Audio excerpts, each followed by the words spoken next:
I'm Maddie Mosley. This is sorry about that. I can talk to myself. Oh my god, it's like never-ending. Yeah, I know, it's kind of crazy. 1 second. Sorry about that, you all. I'm not used to doing it this way at all. There we go. I'm Maddie Mosley. This is my persuasive speech and public speaking. A whole person's worth. That's how much we waste every day in the pit during lunch hours. According to a 2011 audit done by sustainability intern Michaela Seward, we actually waste 132 pounds of food waste only from 11 to 1 in the pit every day. Right. Since the pit is all you can eat, I actually make this mistake too. I go in thinking that I can have different things, and I just go and get different foods, and then I end up wasting it. Since the pit is all you can eat, it causes students to overestimate the amount of food they will eat and results in unnecessary food waste on campus. As a result, excess food waste has become a larger financial and environmental burden on the university and its students. So as a result, Wake Forest students should create and utilize compost fertilizer made from their own campus food waste. Students like myself throw away food without thinking of the consequences. However, there are immense consequences attached with throwing away food waste. For one, it's a financial burden for students. Per swipe, we spend $8.54 at breakfast, $10.68 at lunch, and $12.81 at dinner, according to Campus Dish on Wake Forest's website.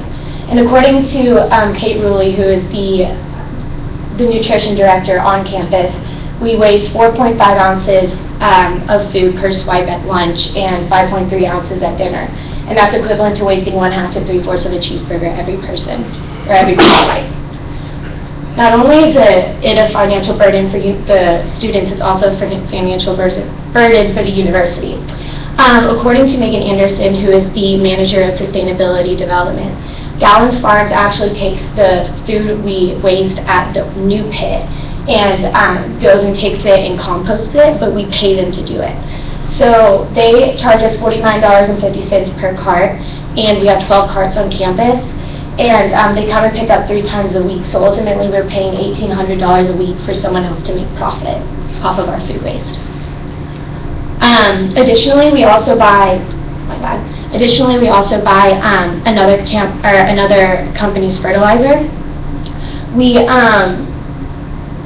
spend about $40 per cubic yard, according to Landscaping Inc., and which ultimately results in, I think, $75,000 per year on just fertilizer that isn't made from us.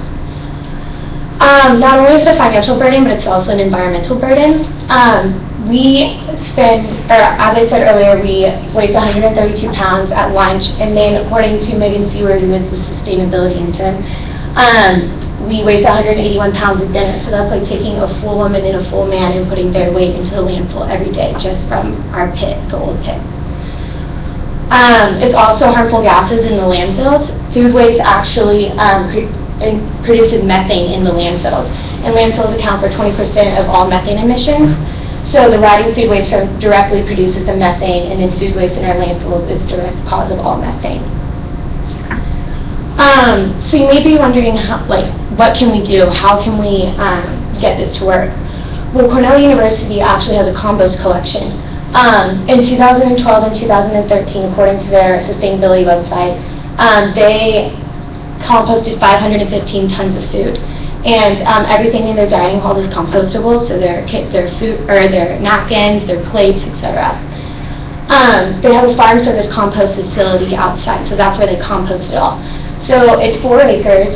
It's 1 mile from campus, and all the proceeds go back to the university, and the university actually uses the composted material to fertilize everything that they have on campus. So you may be wondering, how can we do this? How can Wake Forest implement a project like this? So this is how we see Wake Forest as it is, but this is only 60 to 80 acres of the actual land that we own. We own 340 acres. So if we could collaborate like Cornell did with their community, we could get local farmers and find a space on the university's campus off in Renolda to make a farm. And it doesn't have to be large. Cornell's is only 4 acres, but it would make immense changes. The second implementation would be to educate. We need to educate our students and faculty to reduce the carbon footprint. According to Megan Anderson, the manager of sustainability development in our interview, she says that as students, we contaminate the food. So, like students who take their food up to the trays, they put Starbucks cups, but those aren't compostable. So when Gallons Farms takes the food at the new pit, it's contaminated, so it ultimately costs more money because they have to bring it back, and then we have to pay for it to be taken to the landfill. So if we can educate our students and our faculty to realize what's compostable and what's not, a lot more can be helped, and financial burden would be decreased as well. We would also need separation stations. According to Mary Schwartz in Cornell's compostable website, Cornell has separation stations in every one of their kitchens, and what they do is it grinds and dewaters to prepare the food scraps for composting. So students will put their food and it comes down this and goes into the yellow bin, and then the yellow bin goes into this pulver which dewaterifies it and makes it compostable or ready for compost. Finally, we would need equipment.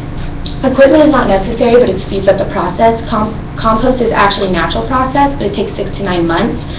So if we were to have equipment, this could speed up the process. However, the equipment is clearly expensive. So if we couldn't implement it right away, then we have an alternative. So you may be asking, what's in it for me?